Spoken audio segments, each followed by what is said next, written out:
Buongiorno a tutti amici di mattoscacco.com e ben ritrovati come al solito in questo nuovo video. Oggi facciamo un salto indietro nel tempo, torniamo al Tata Steel 2021, un torneo importantissimo, gioco classic, quindi gioco ragionato, e voglio portarvi all'attenzione questa partita, secondo me che ha qualcosa di fantastico, tra Esipenko col bianco e Carlsen con il nero. Spoilerò già il risultato perché è importantissimo capire.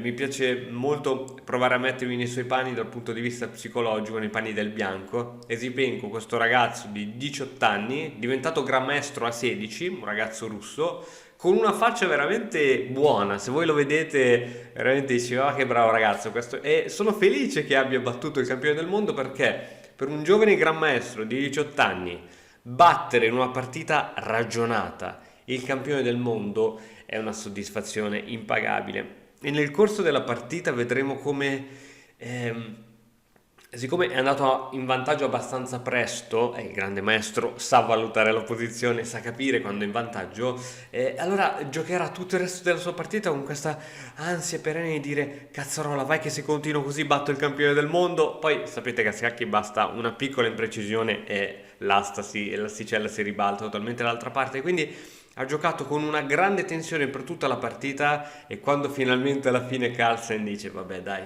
ti do la partita, mi arrendo. È da vedere veramente la sua reazione perché è incredibile. Intanto andiamo a vederci abbastanza velocemente la partita. E4 col bianco, E5 risponde Carlsen, difesa siciliana, cavolo F3, D6, D4, pedone per, F6, cavolo C3, A6, Naedorf. Come al solito abbiamo detto diverse volte che questo pedone ha lo scopo di impedire l'entrata ai salti pericolosissimi del cavallo, ma soprattutto serve a supportare la spinta B5 che creerà lo spazio all'alfiere in C8 per il fianchetto. Ora si può continuare in tanti modi: alfiere F4, alfiere G5, donna D2, alfiere C4. Qui continuazione interessante, alfiere 2. Fa tutto parte ovviamente della teoria, non viene scoperto nulla di nuovo. E6, alfiere 3, tutto fa parte ancora una volta della teoria. Alfiere 7 e ora G4. G4, anche questa mossa chiaramente fa parte della teoria.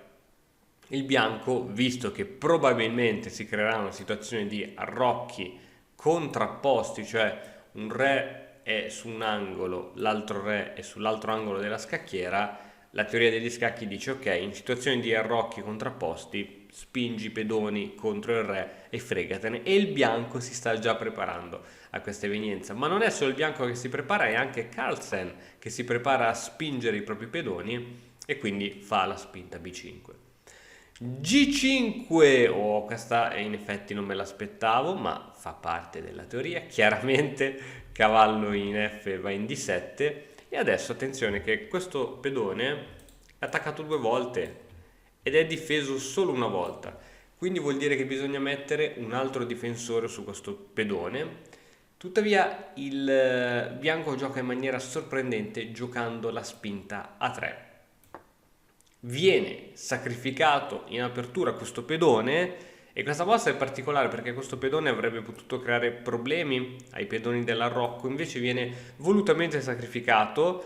Non è nessuna novità teorica, ovviamente è stata già testata più volte. Carlsen chiaramente prende volentieri il pedone di vantaggio e a questo punto donna di 2.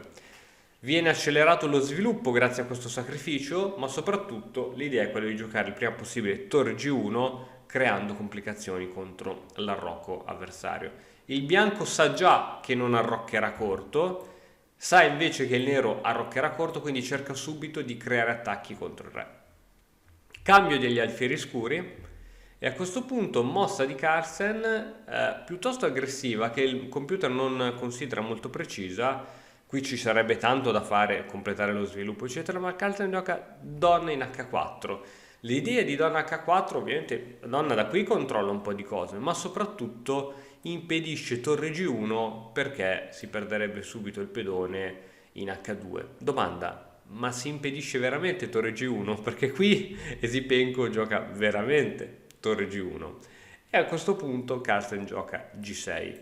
Si poteva catturare il pedone? Come andava a finire la partita? Sicuramente si andava in una partita abbastanza complicata. Dopo questa ci sarebbe stato donna H1, piuttosto che perdere l'arrocco alfiere in F1, alfiere B7 per esempio, una mossa di sviluppo classica, qui più precisa sarebbe stata cavallo in E5, ma supponiamo una mossa come alfiere B7, qui si continuava con donna in F4 con minaccia di attacco su F7, torre F8, unica difesa possibile. Ora, prima di andarci a pappare questo pedone, c'è questa interessantissima mossa che è sacrificio del cavallo su E6, F per E6 e adesso donna di 6 con l'idea di matto su E7. L'unico modo per controllare quella casa scura è ritornare con la donna in H4 e adesso donna per E6, re di 8, arrocco lungo, abbiamo la nostra torre in faccia all'avversario e qui il bianco ha sicuramente un ottimo gioco. Motivo per cui probabilmente quel pedone non si poteva catturare, quindi torniamo indietro nelle mosse reali della partita. La partita è andata con G6, abbiamo detto. Ok, ci sono un po' di debolezze sulle case scure, c'è anche da dire che anche il bianco in effetti non ha l'alfiere camposcuro. È il momento ora di arrocco lungo, il bianco ha sicuramente uno sviluppo maggiore, ricordiamoci che c'è un pedone in meno e ora donna E7, mossa corretta, la donna torna nelle retrovie poiché non avrebbe avuto troppi compiti da quelle parti. Ancora una volta andare a catturare questo pedone sarebbe stato secondo me più un suicidio che altro poiché avrebbe aperto le colonne, quindi donna E7. F4 partono gli attacchi, partono anche le idee di rottura con la spinta su F5, alfiere B7, Carlsen deve svilupparsi il prima possibile e ora qui viene giocata una mossa come re B1. Re B1, come sai, quando c'è l'arrocco lungo il re non è così sicuro come nell'arrocco corto perché non si trova in mezzo ai tre pedoni, ma si trova un po' spostato, quindi solitamente re B1 è una mossa, diciamo così, che uno può fare senza neanche pensarci troppo. Qui c'era solo da domandarsi se era necessaria una mossa di questo tipo. A posteriori, vedendo già cosa succede dopo nella partita, probabilmente non era necessaria questa mossa, anzi avrebbe aiutato il bianco, ma re B1 comunque non si può dire che è una mossa cattiva. Cavallo C6, il nero è pronto per completare il suo sviluppo e arroccare, ma qui c'è un colpo tattico da parte del bianco. Ti lascio una decina di secondi per vederlo.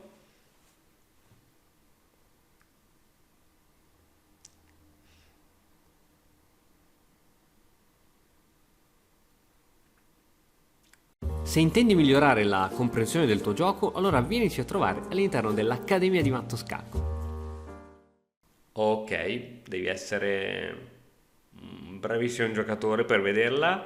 Credo che tu l'abbia vista, ma forse non è quella che hai visto tu. Tu probabilmente hai visto sacrificio del cavallo e dopo la cattura probabilmente hai visto cavallo per B5 con l'idea di attaccare su D6, attaccare su C7, a questo punto invogli il nero ad arroccare e a questo punto andiamo a catturare su D6. E già questa continuazione non è male, ma c'è una tattica migliore. Cavallo per B5, pedone per cavallo. Adesso non ci prendiamo questo pedone, ma ci prendiamo il cavallo, perché dopo alfiere C6 arriva donna C3 con attacco doppio. Fantastico. La partita va proprio in questo modo. La partita va così. A questo punto arrocco corto per salvare la torre e cade l'alfiere. Non solo cade l'alfiere, adesso il bianco è riuscito a riprendersi quel pedone che aveva dato in apertura, ma c'ha anche una discreta iniziativa. Adesso c'è l'attacco sia sul pedone B5 che sul pedone D6. Uno dei due probabilmente cadrà. Carlsen gioca D5 e per D5 e adesso torre in F va in C8. Iniziano gli attacchi da parte delle torri contro l'avversario. Non è una posizione facile, il nero ha anche a disposizione probabilmente B4 in futuro e ci sono vari pezzi che attaccano sull'arrocco, non è una posizione sicuramente semplice. A questo punto bisogna sapere dove scappare con la donna. Una possibilità potrebbe essere donna B7, che è da valutare bene. Questo è un consiglio che ti do in genere anche nelle partite blitz. Quando devi spostare la donna, se riesci a metterla in modo tale che fa contatto sulle due torri, praticamente gli immobilizzi le due torri del tuo avversario, perché se sposta a un certo punto una torre, cade l'altra. Se sposta una torre, cade quell'altra. Quindi questa è una mossa molto fastidiosa. Chiaramente c'è il modo per uscirne, basta semplicemente andare a attaccare la donna con una delle tue torri, ma è una mossa, insomma. E qui invece il bianco trova un'altra genialata che gli permette a questo punto di andare veramente in grande vantaggio. Stiamo parlando della genialata D6, che è la mossa valutata migliore anche dal motore scacchistico. La partita segue con donna in D8, vediamo perché non si poteva catturare, poiché dopo questa mossa, chiaramente il cavallo è sotto e non si può andare via col cavallo, altrimenti segue donna, torre D8 con promozione alla prossima praticamente. Quindi questa mossa non si può fare. Viene giocata donna D8. Adesso c'è sotto quel bel pedoncino evidenziato in B5. La domanda è: ce lo prendiamo? Non ce lo prendiamo? Con quale pezzo se lo prendiamo? Se lo prendiamo, siamo consci che apriamo la colonna B al nostro avversario. Quindi bisogna calcolare bene. A quanto pare Esipenko calcola bene. Donna per B5. Torre in C va in B8 e attenzione che ora ci sono tattiche contro il re. Ora la donna si dovrà spostare e dopo che la donna si sarà tolta da qualsiasi parte della scacchiera c'è torre per A3, non si può catturare col pedone la torre poiché il pedone in B2 è inchiodato. La mossa probabilmente più facile da giocare sarebbe stata donna E3. Donna E3 controlla i vari sacrifici di torre. Però qui in partita il bianco gioca una mossa che il computer valuta come non eccezionale, che è donna C4. Questa mossa è eccezionale e allo stesso tempo permette questa cosa qui, che è quello che succede in partita. Però donna C4 ha le sue ragioni e lo vediamo ora nella prossima mossa, che è donna C7. L'idea è quella di piazzare la donna lì, fortissima, cercando magari anche, volendo, il cambio delle donne per far avanzare ancora quel pedone e poi ovviamente andare in vantaggio di materiale. Il nero non può assolutamente accettare il cambio delle donne, perciò donna in E8 e a questo punto segue torre in G5.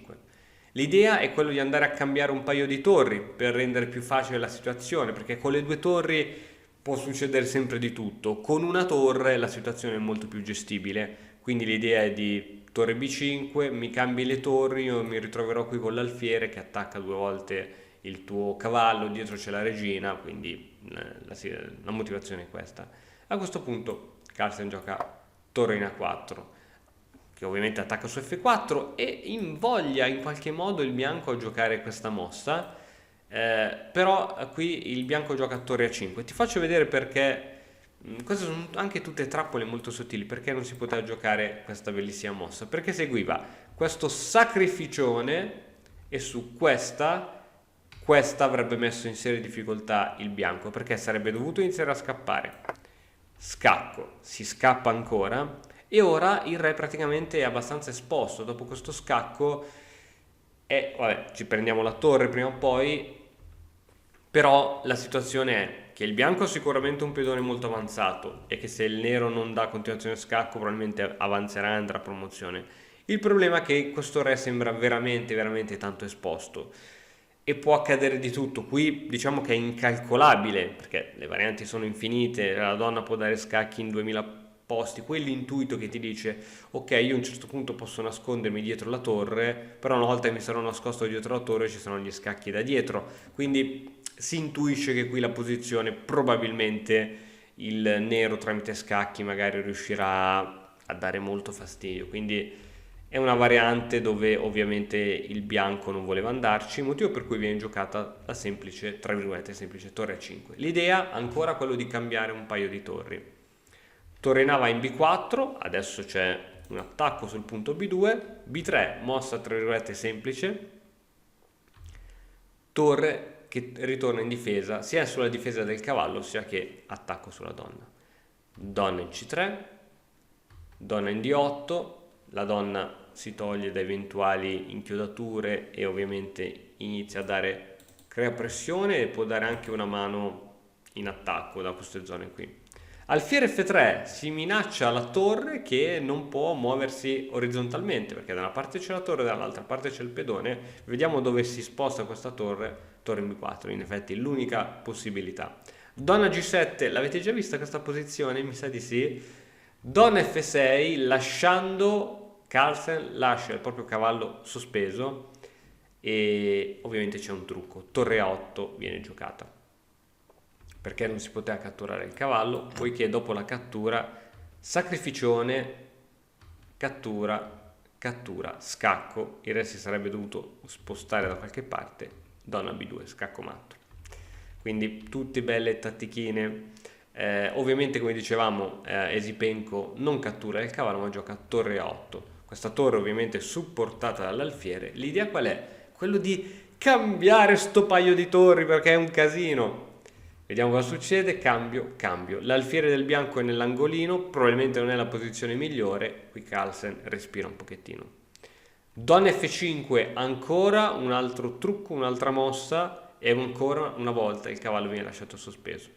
Viene giocata mossa di consolidamento re B2, ancora una volta. Se il bianco avesse accettato questa mossa, innanzitutto c'era torre B3, il pedone in C2 è inchiodato, il re si deve spostare e ora si cattura F4 con scacco, il re l'unica possibilità è quella di difendersi e dopo torre A3 una qualsiasi mossa come donna E8 scacco, re G7 si spinge il pedone, adesso però c'è lo scacco, unica praticamente risorsa poiché se il re va in B2 c'è il matto.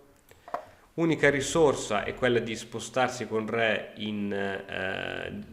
quello di proteggere il re con torre di 1, ma qui c'è la classica tattica torre A1, il re si sposta e alla prossima scacco si perde anche la torre.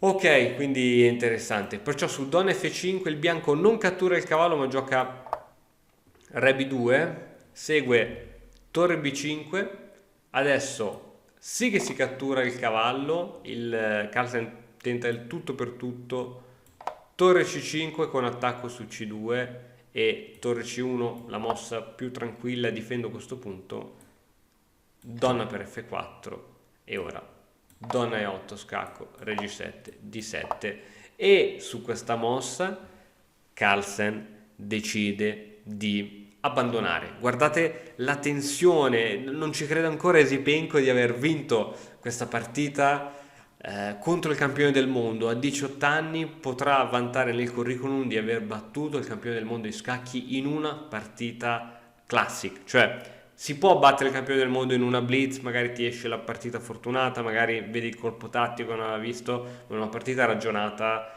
la vittoria ha un certo tipo di peso e questo ragazzo che è veramente un bravissimo ragazzo, faccia pulita, veramente uno che si impegna, ragazzi, gran maestro, 16 anni, ma di cosa stiamo parlando? Merita veramente con tutto il cuore questa vittoria, veramente un grande Esipenko, ottima e guardiamo come potrà continuare la partita, per esempio cui ultimi tentativi da parte del nero, donna E5 scacco, C3 e dopo donna per H2 scacco, dopo questa piccola fortezza non c'è più modo per dare fastidio al bianco e alla prossima praticamente si va a promozione. Bene ragazzi, facciamo il tifo per i giovani che saranno sicuramente, che sono le risorse del futuro e soprattutto aiutano a promuovere questo fantastico gioco degli scacchi, ovviamente fra i giovani stessi. Bene, spero che anche il video di oggi ti sia piaciuto, come al solito ti invito ad iscriverti al canale se ancora non l'hai fatto, lasciare un like perché questo ci aiuterà tantissimo nella nostra crescita. Grazie mille, a presto, ciao! E ora per continuare che cosa posso fare? Beh, innanzitutto ti consiglio di iscriverti al nostro canale in modo tale da non perderti le nuove video lezioni. E poi puoi vedere il video che è stato più cliccato in questa settimana. Ci vediamo, ciao!